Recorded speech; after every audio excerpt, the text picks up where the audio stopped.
Eu sou uma filha amada de Deus, vencendo o medo, a baixa autoestima, a depressão, a ansiedade. Meu nome é Rose. Oi. Não sei se meu nascimento foi planejado. Meus pais tiveram 10 filhos. Um morreu com 2 anos e eu sou a filha número 7. Não me lembro muito da minha infância, de quando eu era bem pequena. Apenas alguns momentos. Não lembro de ter brinquedos e nem fotos para recordação. Minha família era bem humilde. Meu pai, um homem muito trabalhador, com uma perna só, porque perdeu a perna direita por causa de uma picada de cobra aos 10 anos de idade. Ele cortava e empilhava lenha no meio do mato, cortava eucalipto, carregava e descarregava caminhão. Apesar das dificuldades, ele nunca esmorecia. Cresci vendo meu pai enfaixando sua perna na altura da canela para aguentar trabalhar o dia todo, isso todos os dias. Era um homem muito bom, muito calmo, e com sua história de vida tinha o respeito não só dos filhos e esposa, mas de todos que o conheciam. Minha mãe, mulher guerreira, sempre ao lado do meu pai, só não tinha a mesma calma que ele. Acredito que foi sua criação, não era muito amorosa. Sempre admirei minha mãe por ter se casado com meu pai, pois ele perdera a perna ainda com 10 anos de idade e não tinha muito a lhe oferecer. Não me lembro de palavras afetuosas. Eles não tinham estudos. Meu pai ainda lia e escrevia, mas minha mãe não. E assim fomos crescendo. Pai trabalhando no mato, mãe fazendo faxina, e os filhos pequenos ficavam com os mais velhos. E todos começaram a trabalhar muito cedo. Víamos nosso pai como um herói, e ninguém tinha coragem de decepcioná-lo. Meu lar era bom, uma casa que meu pai, apesar de muito esforço, muita luta, construiu.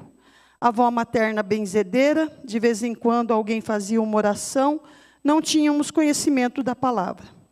Com 6 anos, fui para a escola, queria fugir no primeiro dia de aula. No segundo ano, levei um tapa no rosto da professora, porque eu estava dormindo. Com 10 anos, tive minha infância interrompida, pois comecei a trabalhar em casa de família, ali mesmo na vizinhança. Passei por algumas humilhações e não sabia me defender. Então, parei os estudos, pois meus pais falavam que mulher não precisava estudar. Voltando só depois de 4 ou 5 anos, por insistência da minha vizinha Vera, que era minha patroa. Ela era professora na época. Sempre tive bons relacionamentos com vizinhos e parentes. Nunca fui agressiva. Questionei minha avó paterna algumas vezes, por que não levara meu pai no hospital ao invés de um benzedor, quando foi picado pela cobra. A minha casa tinha um bom ambiente, mas alguns desentendimentos também. Apesar das dificuldades, éramos felizes. Trabalhávamos e ajudávamos com a metade do salário com muita alegria. Meu primeiro contato com a igreja foi através das minhas vizinhas e amigas até hoje, Débora e Miriam, da Assembleia de Deus. Creio que ali a semente foi plantada. Os almoços de domingo eram sempre com macarrão, frango e tubaína, e era o melhor almoço da vida.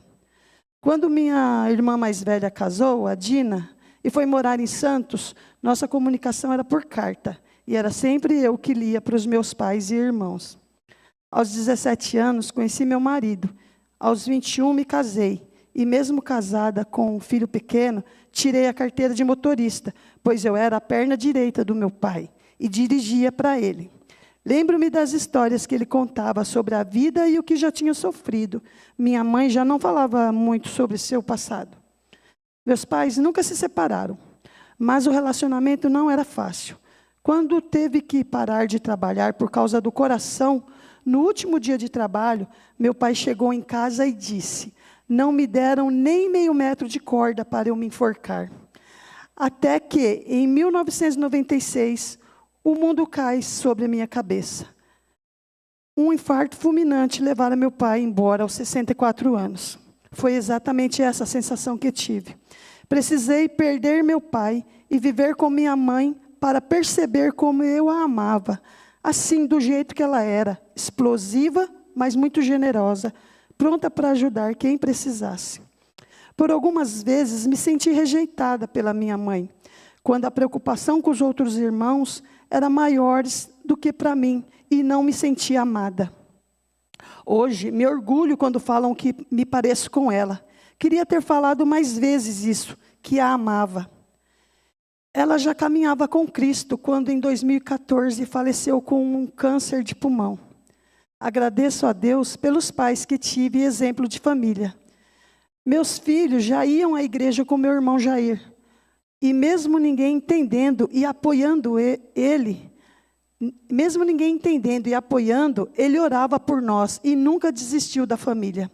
Até que em 2002, fui assistir uma homenagem de Dia das Mães e nunca mais saí. Planejei o nascimento dos meus filhos, Rafael e Ricardo, os mais velhos. O terceiro, Gustavo, veio depois de 16 anos. Um momento que estava bem desanimada e cansada, sempre lutando com a balança, autoestima baixa, de olhar no espelho e me sentir um lixo. E Deus renovou minhas forças. Sofri muito por sempre pensar nos outros e nunca em mim. Nunca falar não.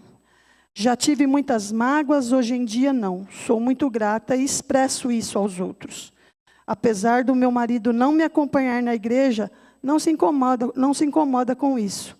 Tenho um ótimo relacionamento com os meus filhos, netos, noras e irmãos.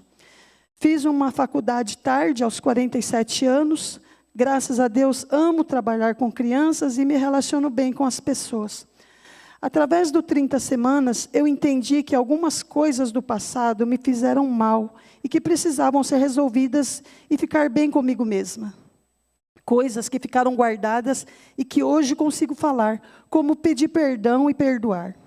Às vezes, nos decepcionamos com algumas pessoas, mas peço a Deus tirar do meu coração o que não vem dele. Há 20 anos na Igreja Batista Missionária, há 22 anos na Igreja Batista Missionária, sou coluna de oração na minha casa. Agradeço a Deus pela vida da minha família. Sigo firme nos caminhos do Senhor. Na vida, tereis aflição, mas tenha bom ânimo. Eu venci o mundo. Obrigado pelo silêncio de vocês.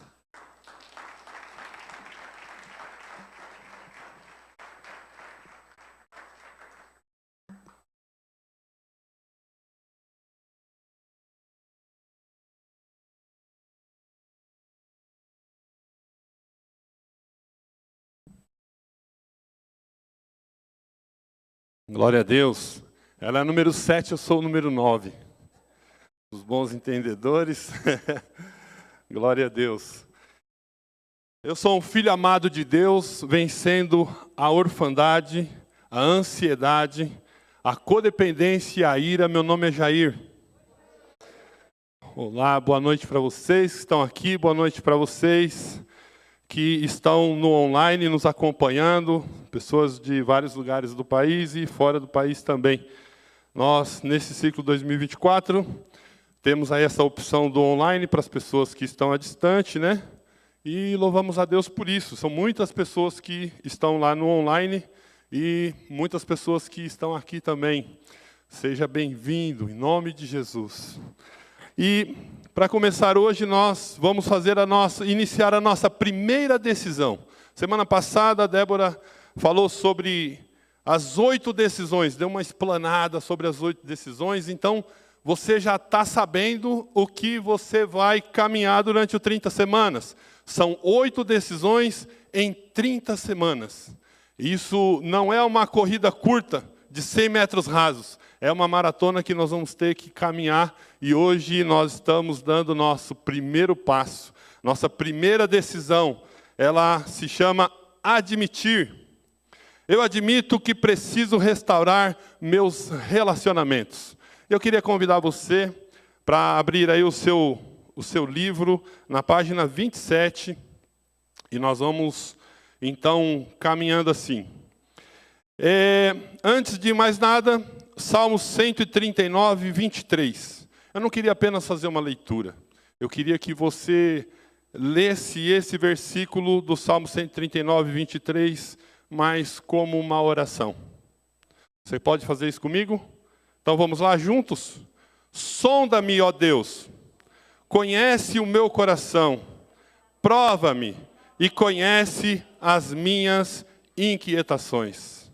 Paizinho, em nome de Jesus, nós colocamos isso, Senhor, este Salmo 139, no versículo 23, como uma oração.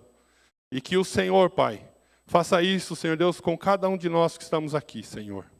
Que o nosso coração agora, Senhor Deus, venha estar limpo de tudo aquilo que possa nos atrapalhar, de toda ansiedade, de toda preocupação com as coisas lá de fora, com tudo que nós deixamos para estar aqui nesta noite e te pedimos, Senhor, fala conosco, Senhor. Abre os nossos olhos espirituais, abre os nossos ouvidos espirituais para que ouçamos a sua voz, Senhor, em nome de Jesus. Amém. Então, nós sempre falamos aqui que o 30 Semanas ele é uma ferramenta onde o Espírito Santo tem toda a liberdade para nos tratar e nos curar nas nossas áreas emocionais. E a primeira decisão a admitir vai falar que nós precisamos restaurar os nossos relacionamentos. Nós somos seres relacionais. O Senhor nos criou e Ele, todas as tardes, Ele ia conversar com Adão. Então, nós fomos criados para se relacionar.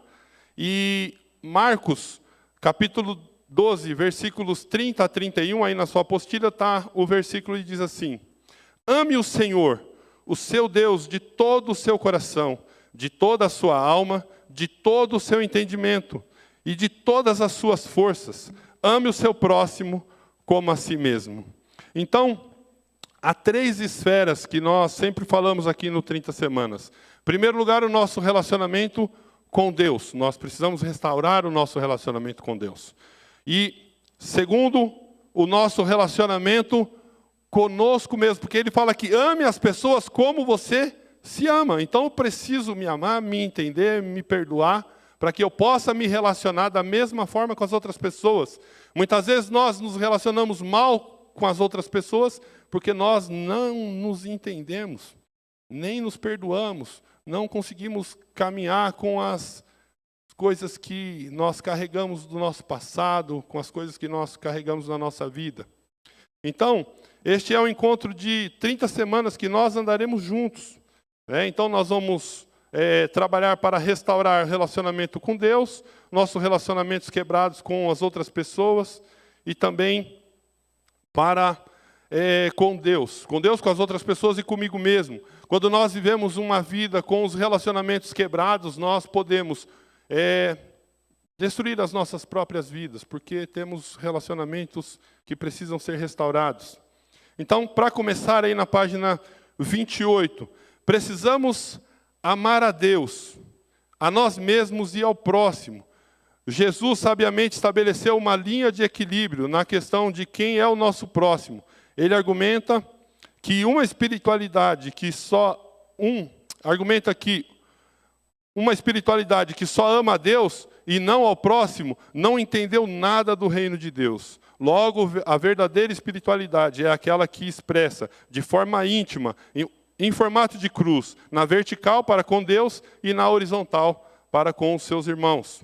Então, nós estamos iniciando este processo de cura das nossas vidas, e esse processo vai demorar essas 30 semanas. Então, nós precisamos tomar um fôlego para essa corrida. Há um tempo atrás, uns 5 anos atrás, mais um pouquinho, antes de ter lesionado meu joelho pela segunda vez, eu sempre fazia umas corridinhas, 10 quilômetros, 15 quilômetros, fiz até meia maratona. Tudo bem, não me julgue, você olhando aqui, com esse corpinho aqui, você, esse cara corria nada. Corria sim. E os 10 primeiros minutos, eu confesso para você, nunca é fácil. 10 primeiros minutinhos, você está lá na sua corrida, e muitas vezes dá aquela dor no facão aqui, dor no baço, você insiste, vai e respira melhor, e aquela dor passa, e aí você consegue completar a sua jornada. Então, na medida que nós formos falando algumas coisas aqui durante esse processo do 30 semanas, talvez você vai mexer em algumas áreas da sua vida. Algumas situações que nós vamos falar aqui que pode te deixar numa situação um pouco incômoda no primeiro momento.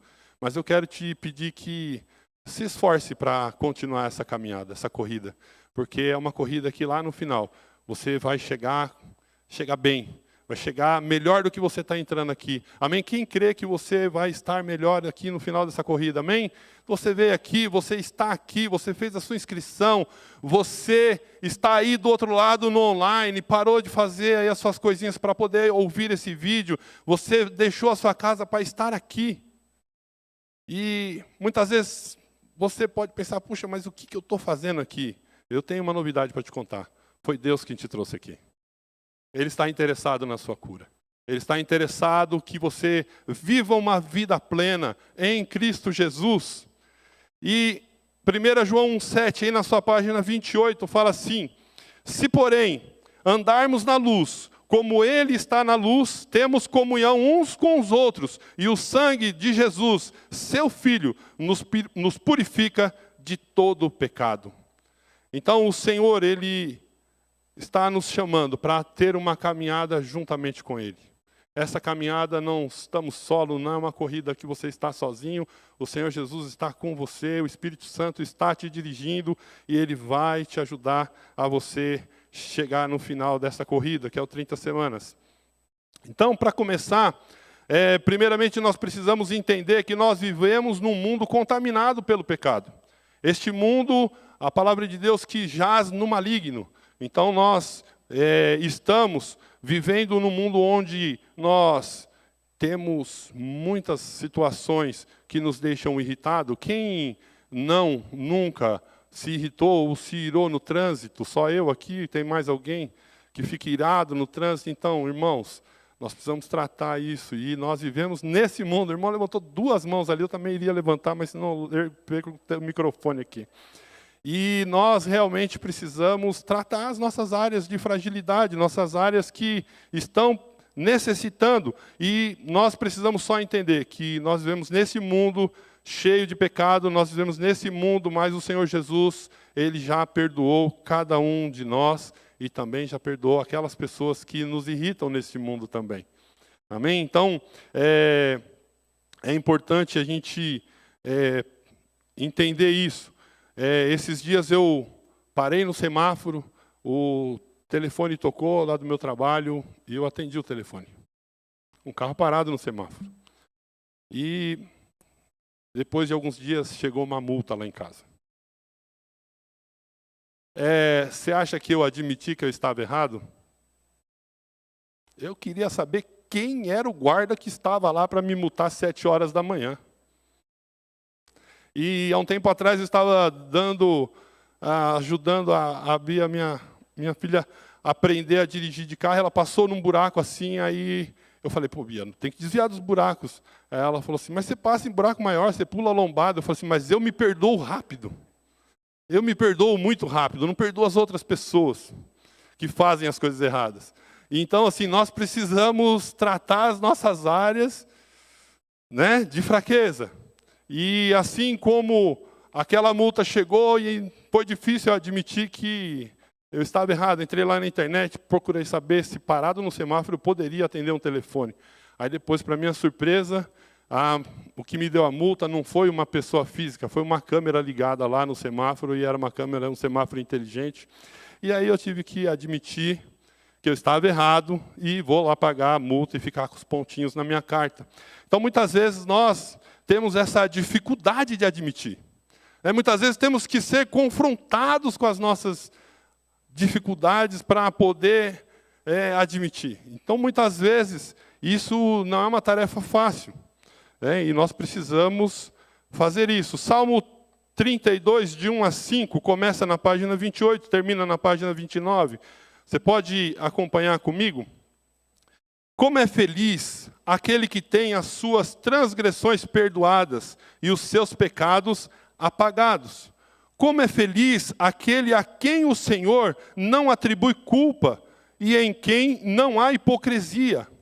Enquanto eu mantinha escondidos os meus pecados, o meu corpo definhava de tanto gemer. Pois dia e noite a tua mão pesava sobre mim, minhas forças foram se esgotando como em tempo de seca.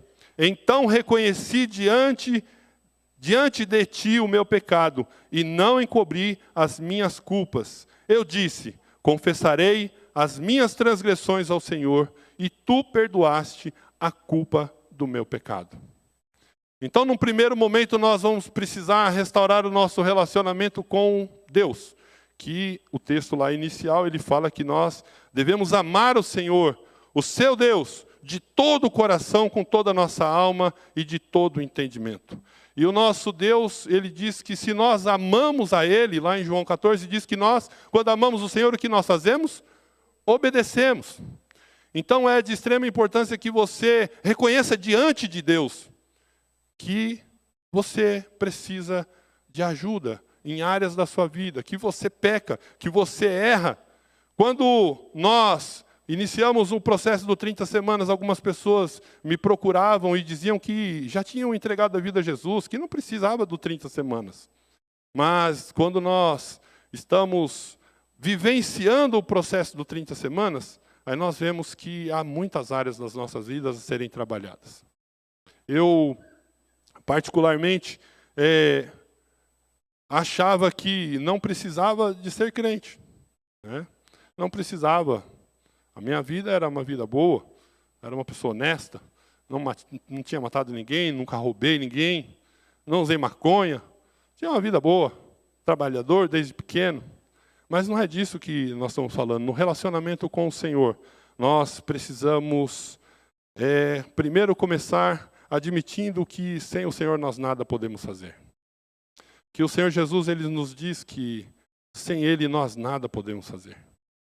E Ele se deu ali na cruz, que o Senhor Deus nos amou de tal maneira que deu o seu Filho unigênito, para que todo aquele que nele crê não pereça, mas tenha a vida eterna. Nós estamos falando de vida eterna e nossas boas condutas não nos levarão a nada. Me lembrei hoje, quando estava para vir para cá, e me lembrei do texto de Jó. Jó 3, aliás, quando eu estava lendo no devocional de hoje, quem está fazendo a leitura bíblica de um ano, no YouVersion, hoje Jó 3, 25, 26, eram os últimos versículos da leitura bíblica de hoje, e eu me lembrei dessa ministração. Então, não sei se a irmã pode projetar, por favor. Jó, capítulo 3, versículo 25 e 26.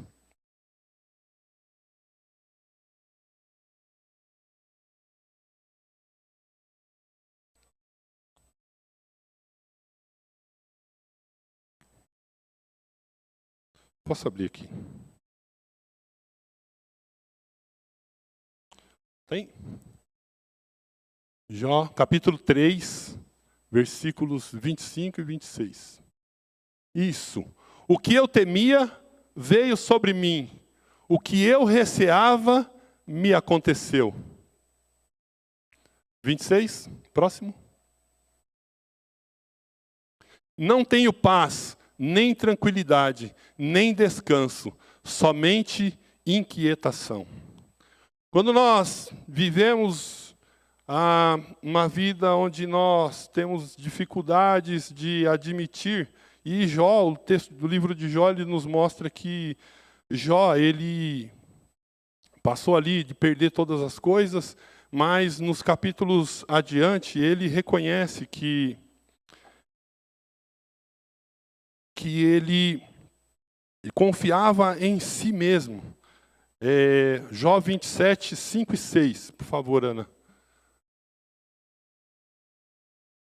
Então, ele fala assim: nunca darei razão a vocês, até a morte. Jamais negarei a minha integridade. 26, manterei a minha retidão. Nunca a deixarei. Enquanto eu viver, a minha consciência não me repreenderá. Jó, ele confiava aqui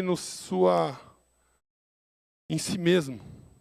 Ele fala aqui, então ele temia, aquilo que temia lhe aconteceu. Jó era um religioso, ele tinha ali a religiosidade, mas ele, no capítulo 42, ele reconhece que antes ele conhecia o Senhor de ouvir falar, e agora ele caminhava com o Senhor. Então, quando Jó, ele fala, aquilo que eu temia me aconteceu, mas lá no capítulo 26, ele fala que da sua justiça própria ele não abriria a mão. E muitas vezes nós não reconhecemos diante de Deus que precisamos do Senhor. E aí, lendo aqui, comecei ali por causa da leitura bíblica de hoje. E ele falando que aquilo que ele temia lhe aconteceu. Lá no capítulo 26, ele falando que a justiça própria dele é quem dominava a vida dele, ele não abriria a mão daquilo. Quantas vezes nós somos turrão? Quantas vezes nós vivemos numa máscara?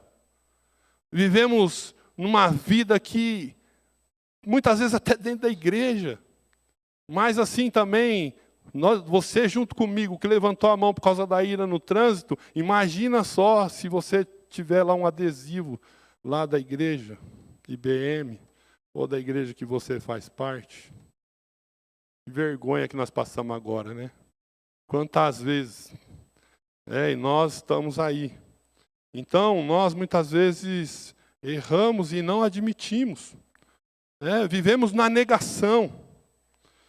E então, nós temos na página 29, alguns relacionamentos. Esses relacionamentos são relacionamentos saudáveis, relacionamentos superficiais, relacionamentos em construção.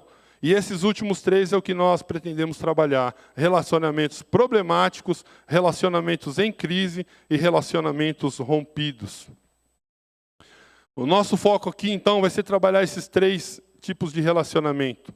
E reflita aí, assinale aí na sua apostila. Essa apostila deve ser sua, não compartilhada, para que, mesmo que você tenha sua esposa, para que você faça as suas anotações, tá? Você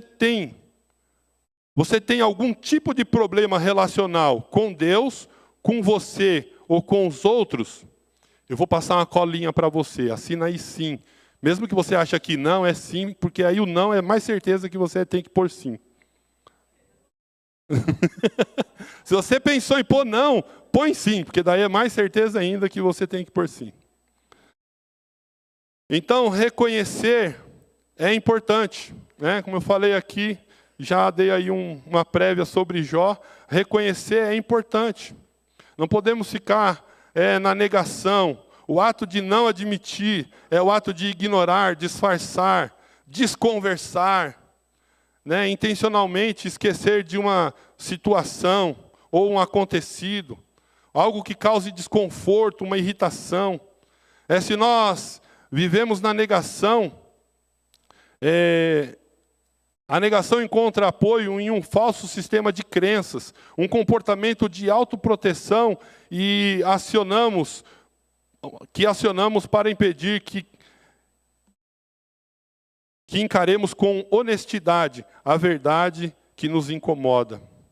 Os fatos vivenciados acabam sendo esquecidos e distorcidos em função da autopreservação. Como consequência, a preparação da realidade torna-se cada vez mais irreal e distorcida, afetando os relacionamentos e tornando-os insatisfatórios. Irmãos, o que impede você de reconhecer que você tem problemas relacionais? Aí você pode marcar alguns desses quadrinhos. Ou você pode fazer um risco assim, marcando todos. A vergonha, a dor, entender que não ser importante, a morte daquele que te feriu, pensar que não há perdão, pensar que admitir não resolve, o medo, nada. Segundo, não reconhecer alimenta o medo. Hebreus 12, de 1 a 3 diz assim: livremo-nos de tudo que nos atrapalha e do pecado que nos envolve, e corramos com perseverança a corrida que nos é proposta, tendo os olhos fitos em Jesus, autor e consumador da nossa fé. Ele, pela alegria que lhe fora proposta, suportou a cruz, desprezando a vergonha, e assentou-se à direita do trono de Deus. Pensem bem naquele que suportou tal oposição dos pecados contra si mesmo, para que vocês não se cansem e não se desanimem. O segundo ponto pode ser o medo do passado. Deus tem um plano de vida para todos nós. Vida sem dependência e obsessões. Para muitos, as feridas, dependências e maus hábitos perdem e fazem tropeçar. Estes se tornam presos na amargura por causa de algo que alguém fez. Se recusam a perdoar aqueles que causaram alguma dor. Então é importante que nós estejamos agora entendendo que você precisa, como esse texto de Hebreus diz, né? Livremos tudo que nos atrapalha. E uma das coisas que nos atrapalha é o medo. O medo, a falta de perdão, né? Então, como tomar a pessoa que fica magoada com as outras pessoas e não se livra dessa mágoa, como você se livra da mágoa? Perdoando. Assim como minha irmã testemunhou aqui, uma das coisas que eu procuro sempre falar que quando eu vim para a igreja, algo que era terrível para mim era falar em perdão. Porque eu sempre ouvia as pessoas falando na família, na minha volta das quais eu vivia, falando assim, se você errou comigo, morreu. Não olha mais para minha cara, atravessa a rua, não falo mais com você, não quero mais saber de você. E era essa a tratativa que eu aprendi. Então, errou comigo, morreu. E realmente,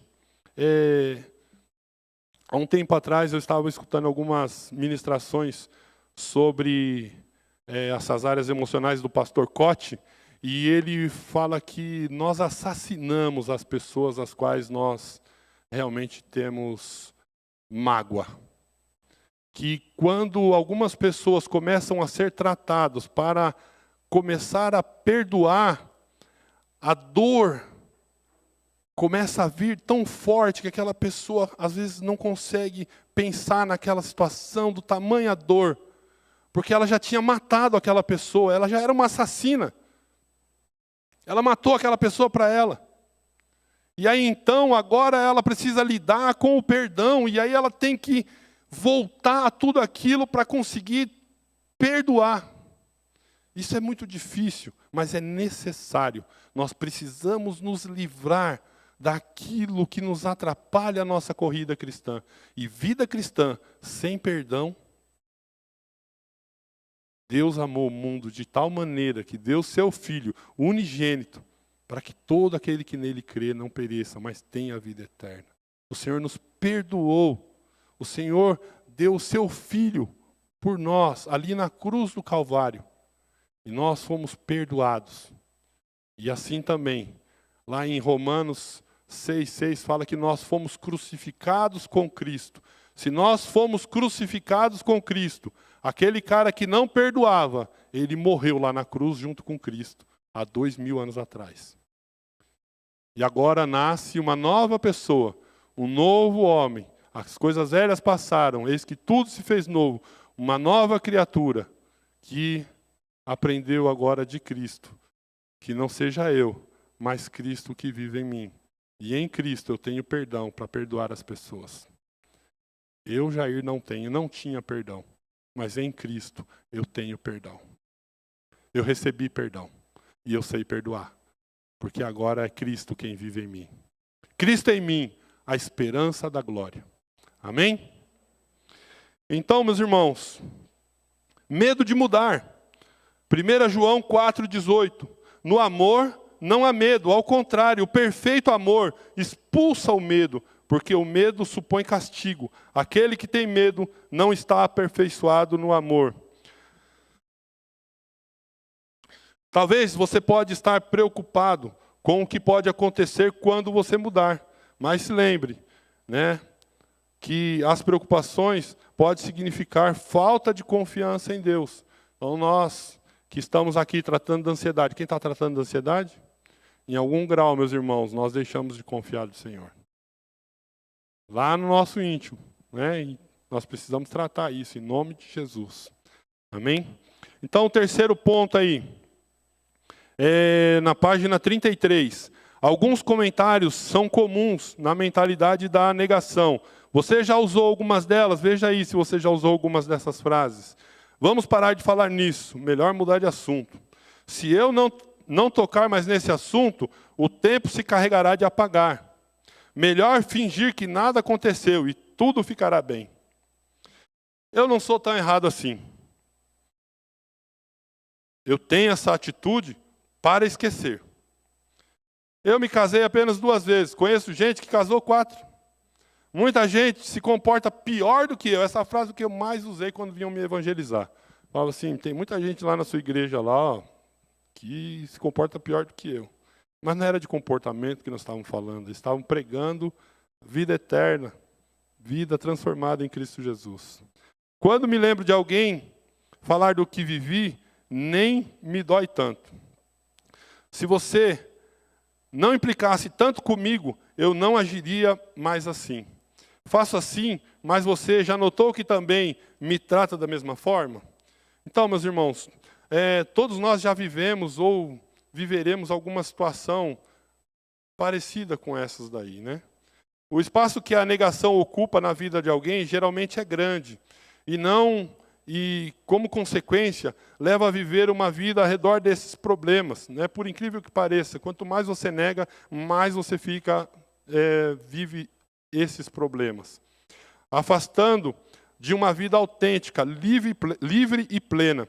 Esse é o caminho curto e eficaz, mas a presença de Jesus é ineficaz, mas a presença de Jesus é curadora, libertadora e redentora. Ele é verdadeiramente o caminho. João 14,6 diz assim, eu sou o caminho, a verdade e a vida. Ninguém vem ao Pai a não ser por mim. Algumas pessoas chegam a colocar a culpa em Deus, porque algo tinha acontecido, ou acreditam que Deus nunca existiu, ou que Ele não estava lá quando aconteceu, e por isso não conseguem vê-lo como Pai. Por ora, o nosso desejo, o coração que você reconheça que pode existir algum problema em seu relacionamento com Deus, com você mesmo ou com o próximo, para então poder buscar a cura. Enquanto você negar, você não será curado.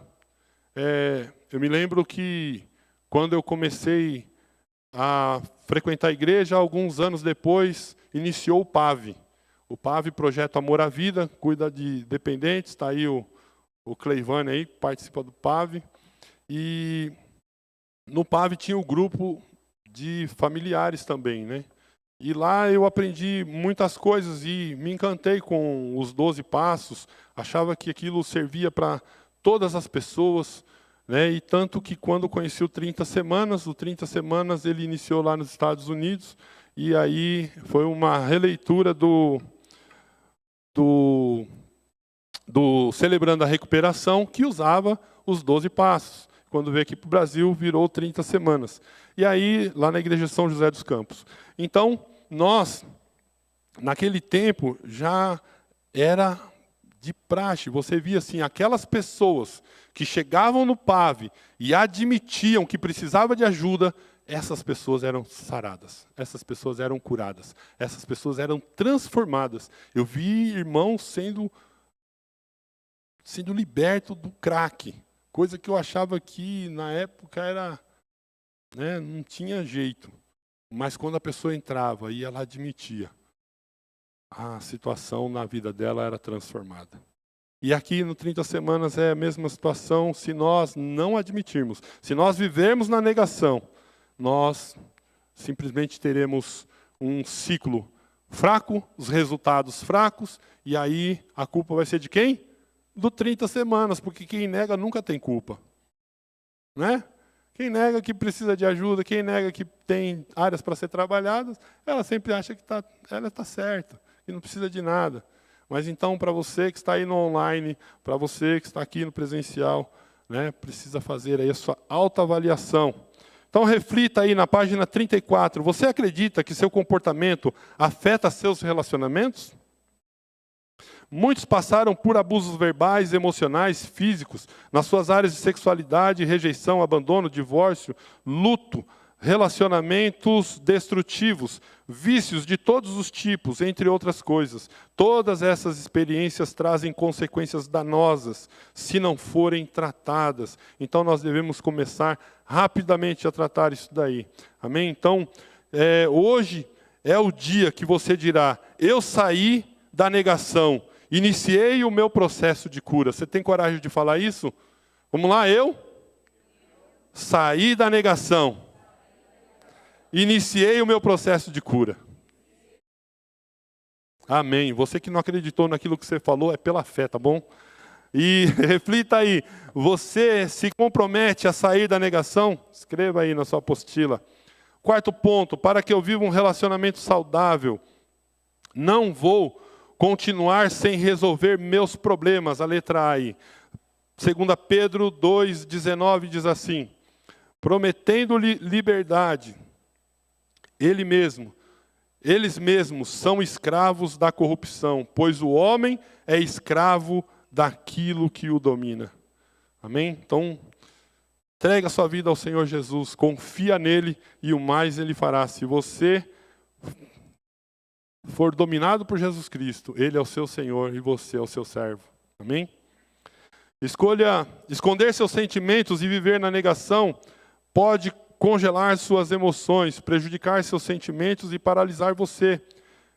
Entretanto, quando compreende e admite que tem um problema, pode enxergar melhor o que está acontecendo e encontrar a liberdade. Jesus irá ajudar você a sair da negação e encontrar a liberdade. Gastarei energia com o que me ajuda. Página 36, Salmo 146, 7 e 8. Ele defende a causa do oprimido e dá alimento aos famintos. O Senhor liberta os presos, o Senhor dá vista aos cegos, o Senhor levanta os abatidos, o Senhor ama os justos. Irmãos, transfira a sua energia, a energia que você gasta para ficar negando, a energia que você gasta para não querer ser curado, a energia que você gasta para não querer mexer nessas coisas, gaste ela dando um passo em direção à cura. Dar o primeiro passo em direção à cura é difícil, mas é necessário. É necessário. Enfrentarei a dor de frente. Salmo 107, 13 e 14. Na sua aflição, clamaram ao Senhor, e Ele os salvou da tribulação em que se encontravam. Ele os tirou das trevas e da sombra mortal, e quebrou as correntes que os prendiam. Os nossos segredos nos fazem adoecer, lidar com as situações difíceis e trabalhar o perdão, entre outras coisas, pode ser bem dolorido, mas é extremamente necessário e saudável. Salmo 32, 3. Enquanto escondia os meus pecados, o meu corpo definhava de tanto gemer. Aí tem aí o exemplo de Adão e Eva. Então eles estavam lá, e Adão teve medo quando, depois que eles pecaram, foi o primeiro sentimento que Adão teve. E Adão conversava com Deus, e quando Deus veio lá no jardim, Adão estava escondido, com medo. Então, o que o Senhor... e ele falou para o Senhor que teve medo e que ele não apareceu porque estava nu. Então, sentimentos de inadequação. Muitas vezes, os nossos problemas emocionais nos fazem sentir inadequado nos lugares, inadequado nas nossas casas, na igreja. Eu não me sinto capaz para estar aqui, eu não posso estar aqui, eu não sei falar, eu não sei orar, eu não sei fazer as coisas como as outras pessoas fazem, porque eles servem aos ministérios, e muitas vezes nós nos sentimos inadequados. E essas são as nossas falhas, mas nós devemos enfrentar de frente a dor, enfrentar de frente, caminhar em direção à restauração. Aí nós, quando somos tratados por Deus, o Senhor, Ele cura por completo. D, trarei luz às situações. 1 João 1, de 5 a 7, na página 37. Deus é luz, nele não há treva alguma. Se afirmamos que temos comunhão com Ele, mas andamos nas trevas, mentimos e não praticamos a verdade. Se, porém, andarmos na luz, como Ele está na luz, temos comunhão uns com os outros, e o sangue de Jesus, seu Filho, nos purificará de todo o pecado. O preço do esforço de guardar um segredo é alto. Perda de relacionamentos, uma das maiores preciosidades que Deus nos dá. A luz é o melhor remédio. Nós precisamos ser tratados pelo Senhor, ser curados pelo Senhor. Então vamos colocar toda a nossa vida na luz, como Ele está na luz. Quando nós estamos na luz, os nossos relacionamentos são tratados, são cuidados, são transformados. Então reflita aí na página 38, seguindo já para a conclusão. Você tem algum segredo? Diz aí baixinho, só para quem está do lado, sim ou não? Sim, né? Efésios 4, 25. Portanto, cada um de vocês deve abandonar a mentira e falar a verdade ao seu próximo, pois todos são membros de um mesmo corpo. A negação atrapalha o seu relacionamento com Deus, com você mesmo e com os da sua volta. Farei cicatrizar seu ferimento e curarei suas feridas. Jeremias 30, 17. Salmo 147, 3. Diz assim: só Ele cura os de coração quebrantado e cuida das suas feridas. Decida hoje sair da negação, iniciar uma caminhada em busca de uma vida plena com Deus, com você mesmo e com os outros. Como diz o pastor Bill Johnson, declarou: quando Deus invade a vida de uma pessoa, as coisas mudam. Não somente isso, mas o impacto dessa pessoa no mundo também muda. Neste processo, somos incentivados a tomar decisões, as quais Jesus também incentivou e direcionou para os que o seguem. Assim, como os discípulos de Jesus, cada um terá a oportunidade de realizar escolhas para mudar sua maneira de viver, para que possam diariamente buscar uma vida de liberdade e plenitude. Irmãos, o Senhor então nos chama para ter um relacionamento com Ele, um relacionamento restaurado com Ele, um relacionamento restaurado conosco mesmos e com o nosso próximo. Amém? Então, nós vamos partir agora para as rodas de partilha. Você que está no online, você deve receber aí o link que você vai estar partilhando na sua roda. Lembrar também, a semana passada houve uma certa confusão. Não temos híbrido, tá? Que você pode vir um dia no presencial e um dia no online. Essa não é a nossa situação. O híbrido foi somente para Leme, a nossa igreja filha de Leme, que eles assistem a nossa ministração aqui e fazem a roda de partilha presencial lá. Tá? Então, você que está no online, entrou no online, vai permanecer no online. Quem está aqui presencial, permanece presencial. Amém? E assim também, o online mais para quem está distante, está longe, né? Não vejo muito sentido, se a pessoa está em Ribeirão Pires, deveria fazer aqui o presencial com a gente, estar aqui juntinho, sentir o calor humano, né? Talvez aí a sua possibilidade de estar no online te impeça de estar aqui. Mas, amém, você vai receber aí o link, vai estar aí na sua roda de partilha. Os homens estarão lá no outro salão, as mulheres nesse salão aqui. Nós temos 3 rodas de mulheres e 2 rodas de homem lá no outro salão. Nós temos aí uma pergunta facilitadora. O que atrapalha os seus relacionamentos? Amém? Então, vamos lá, as mulheres aqui, os homens lá. Você tem aí 5 minutinhos para se deslocar, ir no banheiro se precisar e voltar para a sua roda de partilha. Boa partilha para todos. Deus abençoe.